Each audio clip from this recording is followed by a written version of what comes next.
Fala galera, beleza? Estamos de volta com mais uma aula aqui do Apótema Vestibulares e hoje daremos continuidade ao nosso curso de Química Inorgânica. Mais precisamente, falaremos sobre bases. Galera, antes eu preciso passar um recadinho para vocês.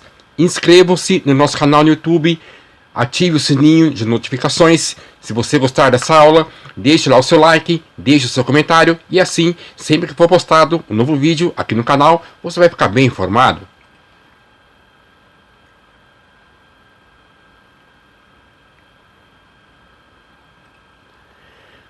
Bases e a escala de pH. O método utilizado para expressar o pH de uma substância consistia em usar o logaritmo negativo da concentração de íons hidrogênio, que está aqui para vocês. Ou seja, o pH é igual ao logaritmo negativo da concentração de íons hidrogênio, ou ainda a gente pode dizer que o pH de uma determinada solução, no caso, é o log de 1 dividido pela concentração de íons hidrogênio. Ou ainda, não se estresse, o pH de uma determinada substância é o cologaritmo da concentração de íons hidrogênio. Ou seja, a medida do grau de acidez de uma solução, como por exemplo a chuva, tá? Ela vai ser definida, tá? Pelo teor da concentração, tá? De íons hidrogênio, tá? Por unidade de volume livre, tá? Desses mesmos íons na solução. Relembrando o conceito de logaritmo, tá? E da definição de logaritmo, nós tínhamos que, por exemplo, log de B na base A é igual a x, tá? A ideia aqui por detrás é nós pegarmos o x, colocamos no ombro de A, tá? Ou A elevado a x, retorna o valor de B. Tá aqui para vocês. Ou seja, a ideia de logaritmo, tá? O logaritmo vai ser o expoente. E da definição de logaritmos, tá? E das propriedades de logaritmos. Se você não assistiu ainda às nossas aulas de log, pausa o vídeo e volta lá, tá? E assista. Então, por exemplo, o pH, tá? Podemos dizer ainda que o pH é o log de 1 dividido pela concentração de íons. E o log de 1, tá? Você sabe que o log de 1 é 0. Lógico que estamos considerando aqui o logaritmo de base 10.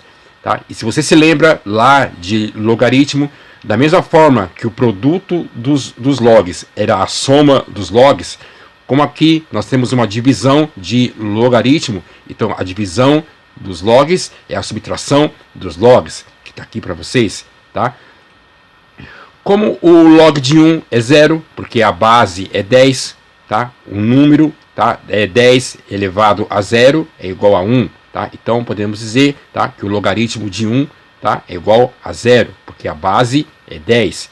10 elevado a 0 retorna 1. Então podemos dizer que o pH, tá? É o logaritmo negativo da concentração de íons hidrogênio, porque nessa parte ficou 0. Ou ainda o pH, né, é o cologaritmo da concentração, tá? De íons hidrogênio. Escala de pH. A escala de pH permite expressar a acidez, a neutralidade ou a basicidade de uma determinada solução aquosa, tá? E isso por meio, tá? Ou através da concentração de íons e hidrogênio, tá? Sempre esse cara com carga positiva. E isso em mol por litro, tá? Não se preocupe, nós vamos ter mais na frente uma aula específica falando do conceito de mol, tá? Mas sempre que se falar em mol, tá? Vocês tenham em mente que se refere a uma determinada quantidade de matéria. Então, se nós pegarmos a escala de pH, vai de 0 a 14, tá? Então, esse 7 representa um valor neutro de uma determinada solução. Ou seja, ela não é nem ácida, tá? E nem básica, tá? 7 é neutro. Então, se nós pegarmos de 7 e virmos para a esquerda, tá? 6, 5, 4, nesse sentido, cresce a acidez da solução. Se a partir do 7 nós formos para a direita, nesse sentido, tá? 8, 9, 10, então nesse sentido cresce a basicidade da solução.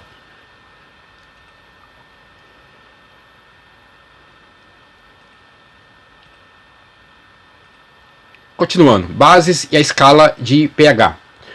A partir do conceito de logaritmo negativo, que nós vimos nos quadros anteriores, a obtenção do produto iônico da água, que é a concentração de íons hidrogênio vezes a concentração de íons hidroxila, tá? Que corresponde a 1 vezes 10 elevado a menos 14, e isso a 25 graus. Lógico que hoje eu não vou entrar em detalhes nesse conceito de produto iônico da água. A gente só vê isso mais lá na frente nas aulas de físico-química, principalmente em equilíbrio iônico, tá? A gente aborda mais detalhes sobre isso. E esse valor de 1 vezes 10 elevado a menos 14 é possível fazer a demonstração, tá? De como se chega nesse valor, mas por enquanto o vestibulando ele só precisa se ater, tá? Que esses valores, tá? Foram obtidos experimentalmente. Daí a essa temperatura de 25 graus, beleza?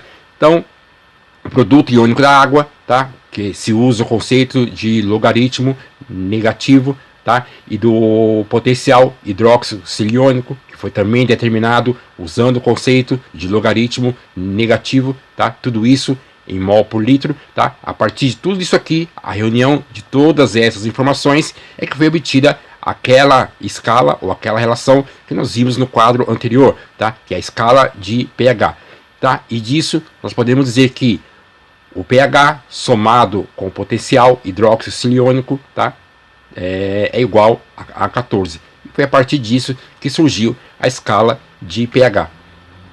Então, em solução aquosa, tá? Nós podemos ter a seguinte situação: se o pH de uma determinada solução for menor que 7, a solução é ácida. Por sua vez, se o pH de uma determinada solução for igual a 7, a solução é neutra, tá? E se uma determinada solução aquosa, o pH for maior que 7, a solução é básica, beleza? Menor que 7, ácida, igual a 7, é neutra, maior que 7, a solução é básica. Um exemplo que nós temos para essa situação, tá? Por exemplo, os cítricos, né? Suco de limão, suco de laranja, tem pH menor que 7, então é ácido. O sangue tem pH 7, é neutro, tá? E, por exemplo, limpadores, tá? Removedores de gordura, né? Como limpa-forno, tem pH maior que 7, ou seja, característica básica, beleza? Aplicações da escala de pH. A utilização, tá? Ou foi a utilização do pH na indústria que permitiu que processos como a obtenção de vacinas, a produção de leite e os seus derivados, tá? Fosse realizado usando os métodos e os procedimentos, tá?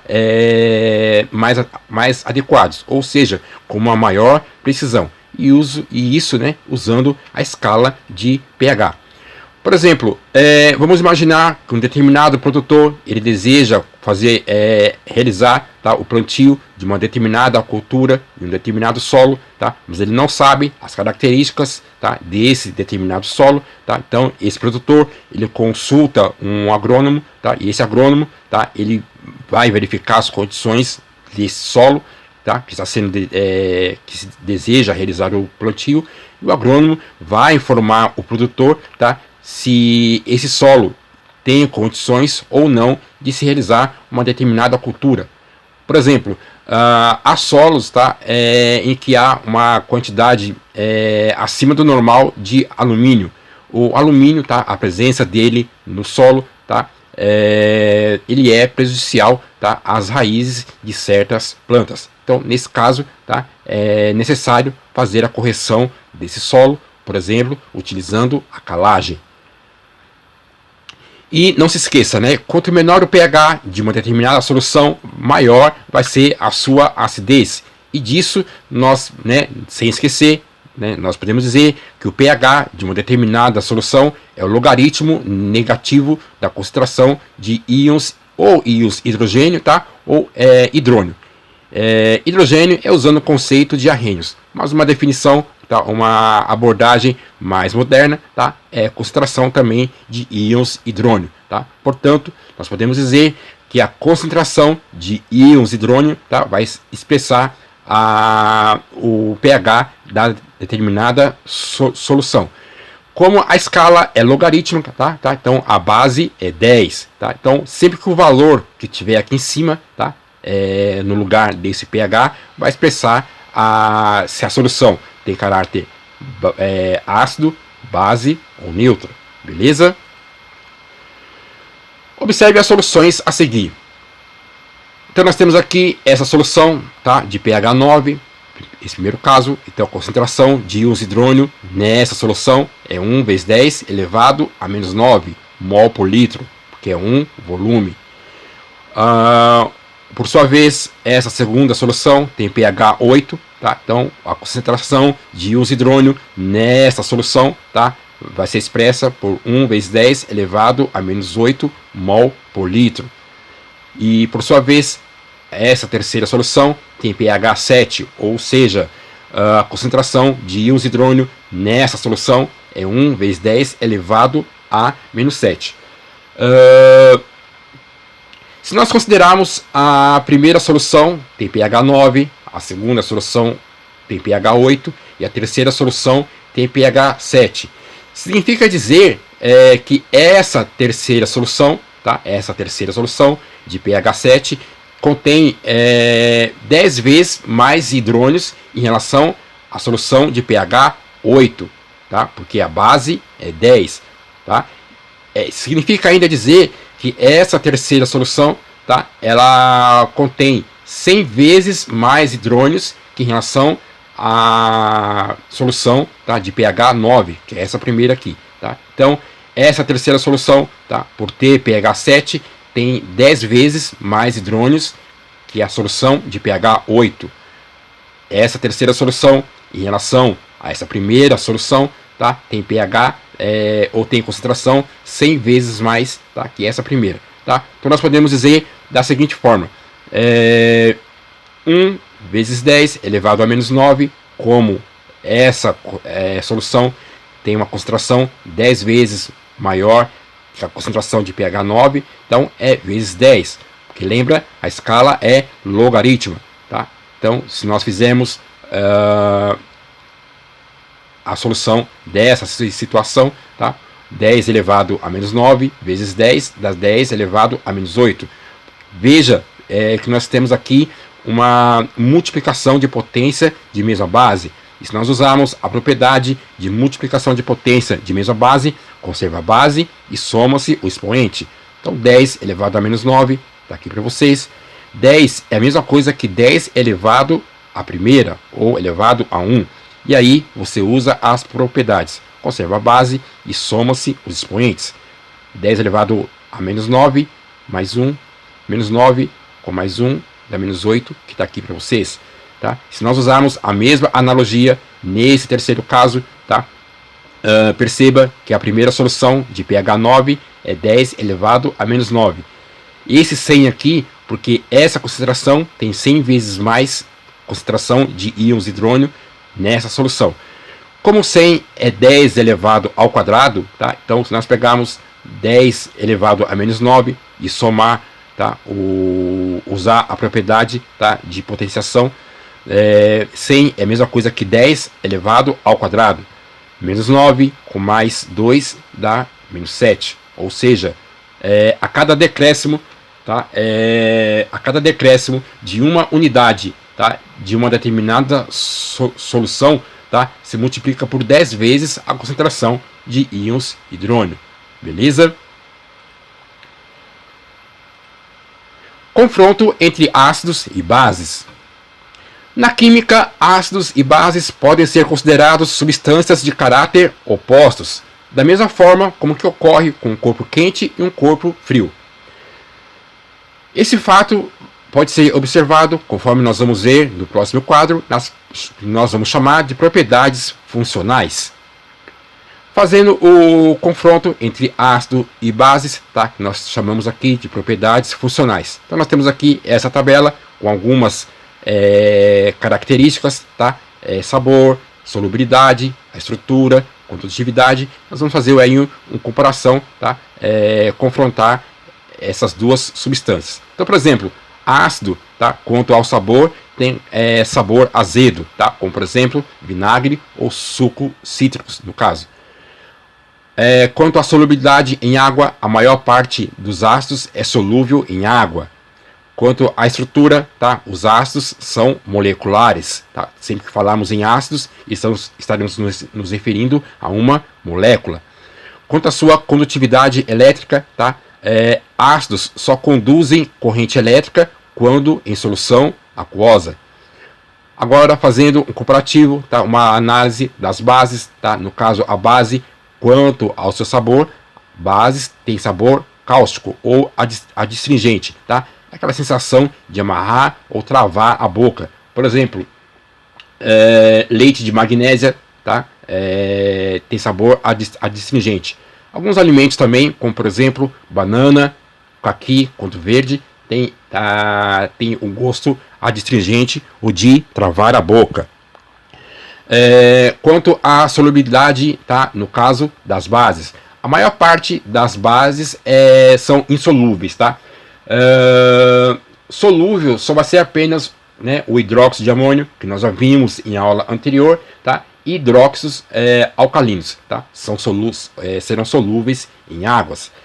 Quanto à estrutura das bases, hidróxidos alcalinos e alcalinos terrosos são iônicos, por causa da ligação, tá? Que forma a substância, tá? Já os demais hidróxidos, tá? São, no caso, moleculares. Quanto à condutividade elétrica das bases, tá? Conduzem corrente elétrica em solução aquosa, tá? Mas no caso, os hidróxidos alcalinos, por eles terem características de serem iônicos, tá? Também vão conduzir corrente elétrica, tá? Quando eles forem fundidos. Ação frente aos indicadores, tá? E aí, aquele conceito que nós vimos lá no início do nosso curso de química inorgânica, ou de funções, né, inorgânicas, tornassol, fenolftaleína, tá? Então, no caso, se um ácido ele provoca a mudança, tá, de cor de uma determinada substância, tá? Quando se adiciona a base a essa mesma substância, tá? A base vai fazer o indicador voltar à cor inicial. E o mesmo acontece, tá? Se nós tivermos a presença de a base, tá, num determinado indicador. Se for adicionado ácido nessa substância, o ácido vai fazer a base voltar à cor inicial. E perceba, né, que esse processo ele é reversível, tá? Um anula o efeito do outro. Quanto à ação recíproca, né? Se nós juntarmos um ácido e uma base, tá? Um vai anular as propriedades do outro, tá? E quando isso acontece, chamamos, tá, esse efeito, tá? Ou essa ação de reação de neutralização, tá? Então, o ácido e base se neutralizam mutuamente, tá?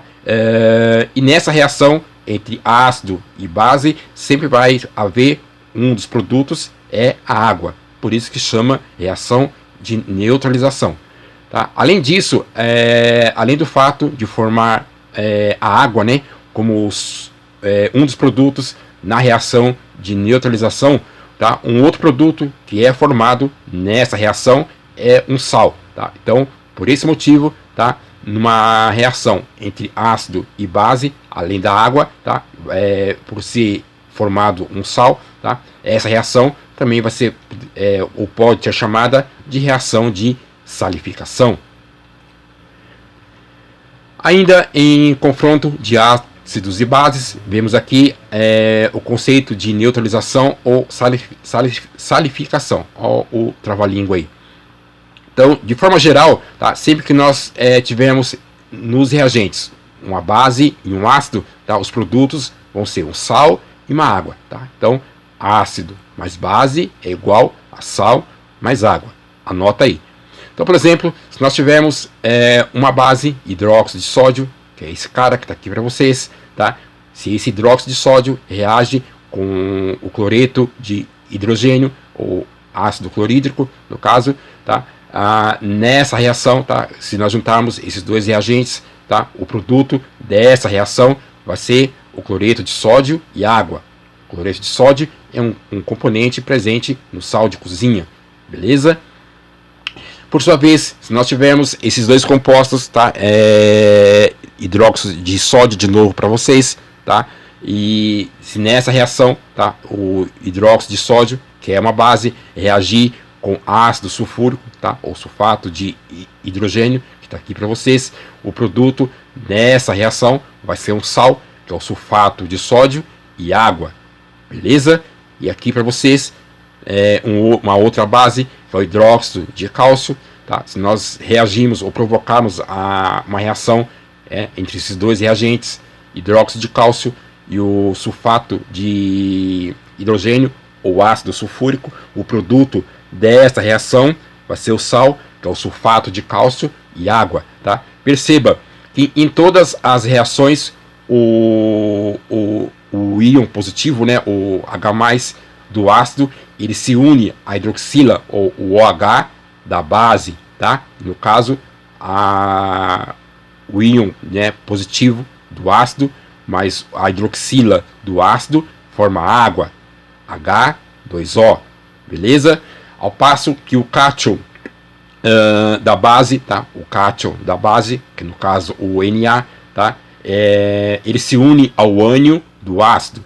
E o ânion do ácido, por exemplo, nesse caso é o cloro, tá? Então, nesse caso, o cátion da base mais o ânion do ácido vai formar o sal que está aqui para vocês, beleza? Então, por isso a gente considera que ácido e base, tá? Eles se neutralizam mutuamente. Continuando, compostos anfóteros.